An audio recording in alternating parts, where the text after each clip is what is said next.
Hello students, chemistry की class में आपका स्वागत है। और हम पढ़ रहे हैं हेलो एल्केन के रासायनिक गुण। और रासायनिक गुणों को हमने 4 भागों में बांटा था और जो चौथा भाग है वो हम पढ़ रहे हैं नाभिक स्नेह प्रतिस्थापन अभिक्रियाएं। इन अभिक्रियाओं में और अगला जो रासायनिक गुण है वो है एल्किल साइनाइडों का निर्माण। एल्किल साइनाइडों का निर्माण आप याद रखना। एल्किल साइनाइडों का निर्माण करने के लिए आप एल्किल हैलाइड चुनोगे। एल्किल हैलाइड चुन करके आप प्रथम वर्ग की क्षार धातु के साथ CN जोड़ करके और पोटेशियम साइनाइड बना लीजिए। एल्किल साइनाइडों का निर्माण करोगे तो आपको याद रखना है साइनाइड के साथ प्रथम वर्ग की क्षार धातु वाला यौगिक ही काम में लेना है और अभिक्रिया आसानी से कमरे के ताप पर संपन्न हो जाएगी। तो पहले थोड़ा सा तुम्हें यूं बताता हूं कि CN यानी जब जब मैं CN को प्रथम वर्ग की क्षार धातुओं के साथ जोड़ूंगा, प्रथम वर्ग की क्षार धातुएं मतलब लिथियम है, सोडियम है, पोटेशियम, रुबिडियम, सीजियम, फ्रांशियम तो रेडियो एक्टिव हो जाएगा, इसको तो मत लेना, ये ऊपर वाले ले लेते हैं, ठीक है ना। ये क्षार धातुएं हैं। इन क्षार धातुओं के साथ जब जब हम CN लगाएंगे तो सारे के सारे जो यौगिक बनेंगे याद रखना वो आयनिक प्रकृति के होंगे। कौन सी प्रकृति के?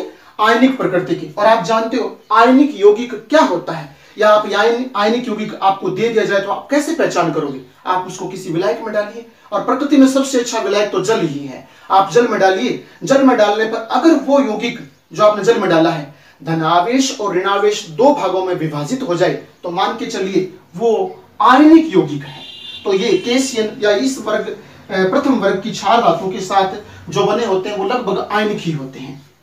तो यहां आयनिक है, लेकिन आयनिक में भी एक बात आपको याद रखनी है कि जब आप KCN को जल में डाल करके तोड़ोगे तो K तो प्लस बन जाएगा और CN वाले में C है वो माइनस का हिस्सा होगा। CN पर आवेश N पर नहीं आएगा। CN लिख करके आप आवेश लगाना चाहो तो यहां N पर आवेश नहीं आएगा, C पर आएगा। क्यों? आप सुनिए गौर से, क्यों आता है? क्योंकि इसकी संरचना कुछ यूं इस प्रकार से होती है KCN की, ठीक है ना। आप जब तोड़ोगे पोटेशियम अलग हो जाएगा, पोटेशियम अलग हो गया, कहने का अर्थ ये बॉन्ड तो अलग हो गया, यानी C का बॉन्ड इस पोटेशियम के साथ चला गया। तो C पर कौन सा, कहने का अर्थ 3 बॉन्ड है, तो अब 3 बॉन्ड है तो बॉन्ड तो कम हो गया, तो फिर मैं ऋणावेश लगा दूंगा, यहां पर ऋणावेश लगा दूंगा और जो पोटेशियम अलग हुआ वो धनावेश के रूप में। तो CN में C पर ऋणावेश आ रहा है और C पर ऋणावेश आ रहा है, तो जिन पर ऋणावेश होता है वो नाभिक स्नेही होते हैं और नाभिक स्नेही किसी दूसरे यौगिक के धनावेशित हिस्से पर जाकर आक्रमण करते हैं।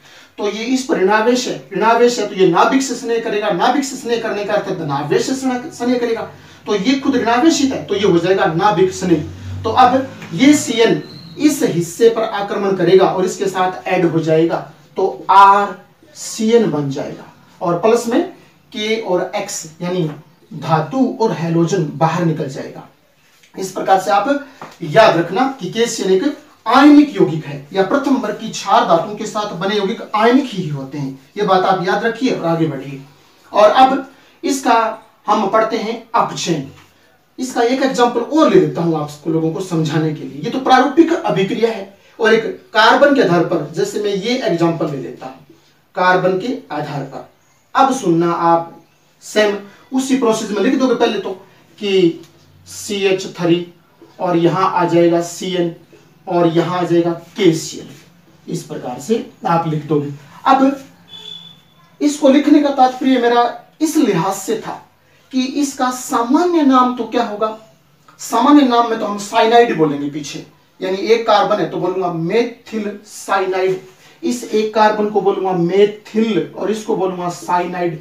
लेकिन अगर IUPAC पद्धति में आपसे नाम पूछ ले तो IUPAC पद्धति में तो पहले कार्बन श्रृंखला देखी, कार्बन एक ये रहा और एक ये रहा, 2 कार्बन हो गए, तो इसको एथ बोलूंगा, 2 कार्बन को एथ बोलूंगा। और CN जहां लगा हो, याद रखना किसी यौगिक में अगर CN लगाओ तो हम IUPAC पद्धति में उसके लिए नाइट्राइल बोलते हैं, नाइट्राइल।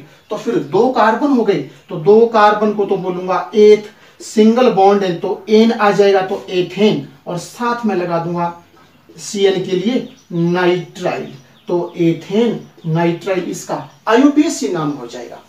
इस प्रकार से ये यौगिक बन गया। तो हम लैंग्वेज के रूप में जब लिखेंगे तो कैसे लिखेंगे कि जब एल्किल हैलाइडों में प्रथम वर्ग की क्षार धातुओं के साथ साइनाइड से बने हुए यौगिक का उपयोग करते हैं तो RCN या यूं बोल दूंगा एल्किल साइनाइड बनते हैं। और उसके बाद में अब इसका पढ़ते हैं आपके अपचयन। एल्किल साइनाइड जो मैंने यहां बनाया है इसका जल अपघटन पढ़ते हैं, अपने सिलेबस में है। अपचयन पढ़ते हैं, सॉरी अपचयन, जल अपघटन नहीं, अपचयन की बात कर रहा हूं। अपचयन पढ़ते हैं तो अपचयन पढ़ेंगे तो पहले ये यौगिक यहां ले आइए, आप यहां ले आए, CN को आपने यू लिखा। उसके बाद में आप पढ़ रहे हो अपचयन तो आपको हाइड्रोजन परमाणु है वो जोड़ना है, क्योंकि अपचयन में हाइड्रोजन परमाणु जुड़ते हैं तो आपने H लगा दिया। और एक खास बात और बता दूं मैं आपको कि अपचयन करने हेतु कुछ अभिकर्मक रसायन विज्ञान में प्रचलित हैं, आप उनको याद रखना। जब जब आप किसी का अपचयन करवाते हो तो उन अभिकर्मकों को आप याद रख करके और यहां यूज कर सकते हो, लगा सकते हो। जैसे मैं बता रहा हूं कि कौन कौन से आप अभिकर्मक और अपचयन हेतु काम में ले सकते हो। जैसे सोडियम प्लस एथेनॉल, आप इसको चाहे तो सोडियम प्लस एथेनॉल लिखो या कोई दिक्कत नहीं, यहां ओब्लिक लगा दीजिए, एक ही बात होता है, आपको केमिस्ट्री में लिखा हुआ मिलेगा। इसका अर्थ ये होता है चाहे प्लस लगाऊं चाहे ओब्लिक करूं कि पहले वाला जो ओब्लिक से पहले या प्लस के निशान से पहले वाला जो आपके कोई पदार्थ है, कोई तत्व है, कोई धातु है, तो वो तो आपने थोड़ी मात्रा में लिया है और ये वाला आगे वाला अधिक मात्रा में लिया है। तो चाहे आप यहां ओब्लिक कर लीजिए चाहे आप यहां प्लस कर लीजिए, कोई फर्क नहीं पड़ेगा। पहले वाला पदार्थ थोड़ी मात्रा में है, दूसरे वाला पदार्थ अधिक मात्रा में है, इन दोनों का मिश्रण काम में लोगे तो ही वो आपके अपचायक के रूप में काम में आएगा यहां पर। तो एक अच्छा अपचायक पदार्थ है सोडियम प्लस एथेनॉल। इसके अलावा आप अगर ये ना आप लो तो फिर आप ले सकते हो लिथियम एल्यूमिनियम टेट्राहाइड्राइड। लिथियम एल्यूमिनियम टेट्राहाइड्राइड ये भी एक अच्छा अपचायक पदार्थ है। आप कहते हो यही नहीं लेंगे तो फिर कोई और ले लीजिए, और आप लोगे तो याद रखना लाल फास्फोरस और प्लस HI, ठीक है। लाल फास्फोरस की थोड़ी मात्रा आपको लेनी है, उसमें HI मिला दीजिए और वो एक अच्छा अपचायक पदार्थ बन जाएगा।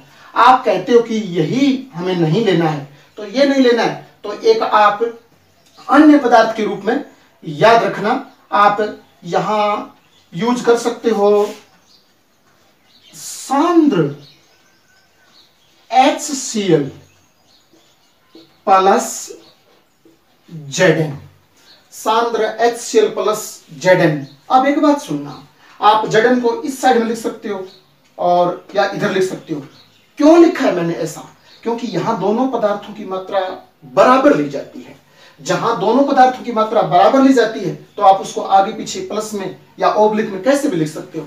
लेकिन जहां जिन अपचायक पदार्थों में और मात्रा कम ज्यादा ली जाती है, यानी एक की मात्रा अधिक होती है एक की ज्यादा होती है, तो कम वाले को पहले लिखा जाता है, ज्यादा वाले को बाद में लिखा जाता है। लेकिन यहां मैंने सांद्र HCl पहले लिख दिया, जिंक बाद में लिखा, तो इसका अर्थ ये हो गया कि दोनों की समान मात्रा है। तो इस प्रकार ये सारे के सारे पदार्थों में से कोई एक पदार्थ आप अपचयन हेतु काम में ले लीजिए और आपकी रिएक्शन बिल्कुल सही हो जाएगी।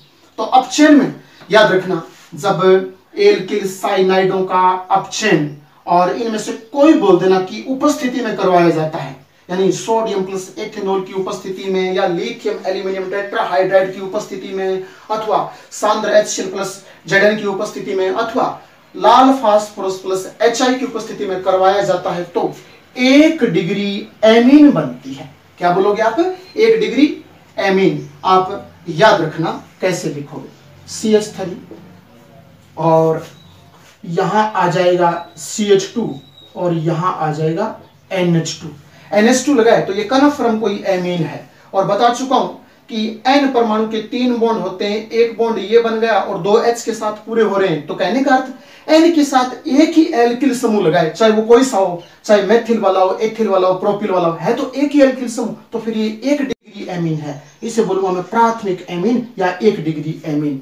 और संतुलित कर देते हैं। देखिए कि यहां हाइड्रोजन 7 हो रहे हैं, यहां हाइड्रोजन आपके 4 हो रहे हैं, तो फिर यूं कर देता हूं 4 हाइड्रोजन ये रहे, 3 ये 7, और यहां 3 और 4 7 हाइड्रोजन हो गए। इस प्रकार से ये संतुलित हो गई। नेक्स्ट अब याद रखना अगली अपनी हेडिंग आएगी एल्किल आइसोसाइनाइडों का निर्माण। किसका पढ़ोगे आप? एल्किल आइसोसाइनाइड, एल्किल आइसोसाइनाइडों का निर्माण। तो पहले वाले में हमने पढ़ा एल्किल साइनाइड का निर्माण, अब पढ़ेंगे एल्किल आइसोसाइनाइड का निर्माण। और याद रखना एल्किल आइसोसाइनाइड का जब निर्माण करो तो आपको ध्यान देने वाली बात है, यहां आप डी ब्लॉक की एक संयोजी धातु के साथ और साइनाइड जोड़कर यौगिक बनाओगे। डी ब्लॉक की कोई एकल संयोजी धातु एजी जैसे एकल संयोजी होती है, तो इसके आप CN7 जोड़ करके और AgCN यानी सिल्वर आपने साइनाइड बना लिया, या यूं बोलूंगा आपने सिल्वर नाइट्राइल बना लिया, यूं बोल सकता हूं। और इसकी अभिक्रिया से कराओगे तो आपके एल्किल आइसोसाइनाइड बनेगा। तो कैसे? सुनिए पहले कि यहां CN के साथ आप जब भी कोई डी ब्लॉक की एकल संयोजी धातु लगाओगे तो फिर ये यौगिक सह संयोजी प्रकृति का हो जाएगा। पिछले वाले में तो KCN आयनिक प्रकृति का था, क्योंकि प्रथम वर्ग की 4 धातु आपने काम में ली थी। यहां आप डी ब्लॉक की धातु काम में ले रहे हो एकल संयोजी, तो फिर डी ब्लॉक की एकल संयोजी धातु जब जब साइनाइड यानी CN के साथ योग करके यौगिक बनाती है तो सारे के सारे यौगिक सह संयोजी प्रकृति के होते हैं। और सह संयोजी आप जानते हो कि वह यौगिक जिनमें परमाणुओं के मध्य बंध की साझेदारी से यौगिक का निर्माण होता है, तो उन्हें हम सह संयोजक यौगिक बोलते हैं। तो इस यौगिक में Ag और CN के मध्य इलेक्ट्रॉनों की साझेदारी से बंध का निर्माण होता है, तो AgCN क्या हुआ? सह संयोजी यौगिक हुआ। तो यहां AgCN सह संयोजी यौगिक है। और सह संयोजी यौगिक में जब आप एल्किल हैलाइड के साथ इसका संयोग कराओगे तो ध्यान देने वाली बात है कि सह संयोजी में धनावेश ऋणावेश नहीं आता है। इन पर जब आप इनको तोड़ोगे तो अलग अलग तो हो जाएंगे, धनावेश और ऋणावेश नहीं आ पाएंगे। तो यहां एक बात तो विदित है कि नाइट्रोजन पर और एक लोन पेयर होता है, लोन पेयर होता है, तो ये हिस्सा टूटकर अलग हो जाएगा, ये हिस्सा टूटकर अलग हो जाएगा। और नाइट्रोजन पर क्या है? लोन पेयर है। और जिन पर लोन पेयर होता है वो भी एक अच्छे नाभिक स्नेह के रूप में काम करते हैं। तो अब इस नाइट्रोजन पर लोन पेयर है और आपने ये यौगिक इसमें डाला, इसमें डालते ही इस नाइट्रोजन के लोन पेयर की वजह से इस नाइट्रोजन ने और इस पर आकर योग किया, इस पर आकर योग किया, तो नाइट्रोजन इसके साथ ऐड होगा। पहले कार्बन इसके साथ ऐड नहीं होगा, इसके साथ नाइट्रोजन ऐड होगा, क्योंकि नाइट्रोजन पर क्या है? लोन पेयर है। और लोन पेयर है तो वो लोन पेयर है तो ये नाभिक नहीं है, और नाभिक नहीं है तो इस पर आक्रमण ये नाइट्रोजन करेगा। तो यहां R और N के साथ यूं आ जाएगा। और मैं कार्बन के बॉन्ड पूरे करने हेतु इसे संरचना सहित यूं लिख देता हूं। याद रखना कि N के साथ जब C आए तो आप याद रखना एक सह संयोजक बॉन्ड आएगा। सह संयोजक में आपको याद रखना है इस कार्बन के 4 बॉन्ड पूरे हो रहे हैं।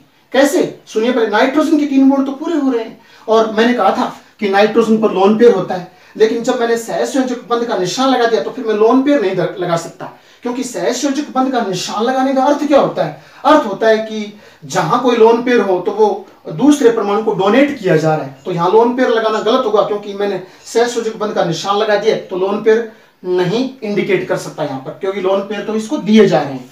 तो कार्बन के 4 बॉन्ड कैसे पूरे हो रहे हैं? या यूं बोल दूं मैं, कार्बन के संयोजी कोश में इलेक्ट्रॉन की संख्या पूरी हो रही है। कैसे हो रही है?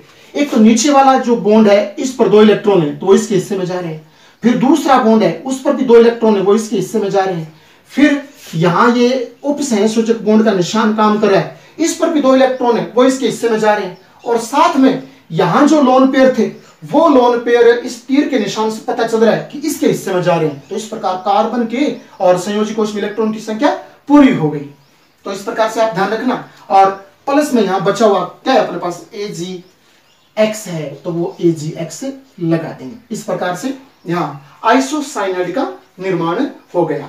और लैंग्वेज के रूप में जब आप लिखोगे तो कैसे लिखोगे, जब एल्किल हैलाइडों की अभिक्रिया AgCN के साथ करवाई जाती है तो एल्किल आइसोसाइनाइड बनते हैं।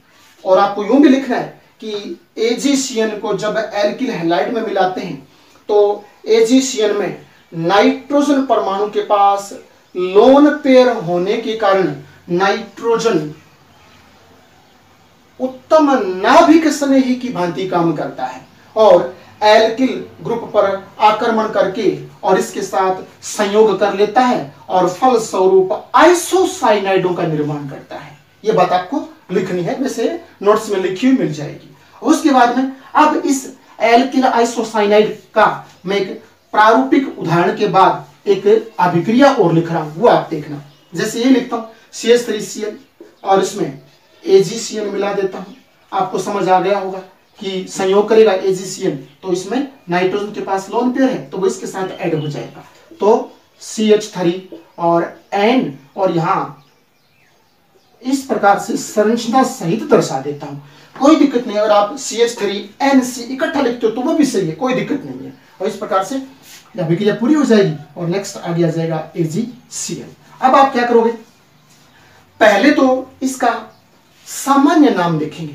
सामान्य नाम में क्या बोलूंगा, एक कार्बन है तो बोलूंगा मेथिल और N पहले आया है C के साथ तो बोलूंगा आइसोसाइनाइड, मेथिल आइसोसाइनाइड। लेकिन जब मैं आपसे पूछूं कि इसका IUPAC पद्धति में नाम बताइए तो IUPAC पद्धति में तो पहले सबसे पहले हम लंबी कार्बन श्रृंखला चुनते हैं। तो कार्बन यहां तो है लेकिन यहां नाइट्रोजन आ गया, बीच में फिर कार्बन आया, तो फिर इस कार्बन को नहीं चुन सकता क्योंकि बीच में अन्य परमाणु आ गया तो श्रृंखला तो टूट गई। फिर लंबी श्रृंखला तो यूं यहां से यहां तक नहीं हो सकती, तो फिर ये एक अकेले कार्बन के रूप में श्रृंखला चुनी जाएगी। तो इसको तो क्या बोलूंगा, एक कार्बन को तो क्या बोलूंगा मेथ, तो यहां हो जाएगा मेथेन। और इसको क्या बोलूंगा, याद रखना नाम के अनुसार, जैसे वहां आपने बोला था नाइट्राइल, यहां आप बोल देना आइसोनाइट्राइल, मेथेन आइसोनाइट्राइल। तो IUPAC पद्धति में इसका नाम क्या होगा, मेथेन आइसोनाइट्राइल। ये बात आप याद रखना, मेथेन आइसोनाइट्राइल। इस प्रकार से इसका लिख देंगे हम। और अब इसका अपचयन और पढ़ते हैं, जो हमने आइसोसाइनाइड यहां बनाया है इसका अपचयन पढ़ते हैं। तो अपचयन में पहले मैं यहां आइसोसाइनाइड जो मैंने बनाया है, निर्मित किया है, वो लिख लेता हूं और वो लिखने के बाद में अपचयन करवा रहा हूं तो आप जानते हो H परमाणु ऐड होगा। H परमाणु ऐड होगा तो इनमें से जो मैंने लिखे थे ये सारे के सारे अच्छे अपचयित पदार्थ हैं, इनमें से कोई एक इस्तेमाल कर लूंगा यहां पर और एक इस्तेमाल करके और उस लिहाज से हम इसका अपचयन कर देंगे। तो फिर आपको एक तो बात याद रखनी है, यहां CH3 के बाद में N आ रहा है तो आप ध्यान देना कि इसमें 2 डिग्री एमीन बनेगी। पहले एल्किल साइनाइड में तो 1 डिग्री एमीन बनी थी, एल्किल आइसोसाइनाइड में कौन सी बनेगी, 2 डिग्री एमीन बनेगी। क्यों बनेगी दिख रहा है, वैसे पता चल रहा है। CH3 सेम का सेम लिख देना। उसके बाद में N है तो आप यहां N का N लगा देना, ठीक है। और उसके बाद में दूसरा, यहां एक बार N को छोड़ देता हूं और दूसरा N लिखने के बाद में कार्बन है, कार्बन के साथ H जोड़ देता हूं तो कार्बन के साथ यहां H इस प्रकार से यूं लगा देता हूं और N के बॉन्ड पूरे करने हेतु और एक H और लगा देता हूं। तो इस प्रकार से CH3NH CH3, आप देखिए N के साथ 2 एल्किल समूह आ रहे हैं, तो बताइए 2 डिग्री है कि नहीं है, या द्वितीयक एमीन है या नहीं है। और अब नाइट्रोजन तो यहां 1 है तो नाइट्रोजन यहां भी 1 है, लेकिन हाइड्रोजन देखिए, हाइड्रोजन वहां आपके 7 हो रहे हैं और यहां हाइड्रोजन 4 है, तो कोई दिक्कत नहीं, यहां 4 लगा देता हूं तो 3 ये और 4 ये 7 और इधर भी 7, इस प्रकार से ये हो गया। तो आप लैंग्वेज के रूप में कैसे लिखोगे कि जब एल्किल आइसोसाइनाइडों का अपचयन इनमें से कोई एक पदार्थ बता देना की उपस्थिति में किया जाता है तो 2 डिग्री एमीन बनती है। और ये वाला 2 डिग्री एमीन वाला अपने एग्जाम में प्रश्न पूछा भी गया है कि क्या होता है जब क्या होता है जब एल्किल आइसोसाइनाइड का अपचयन किया जाता है।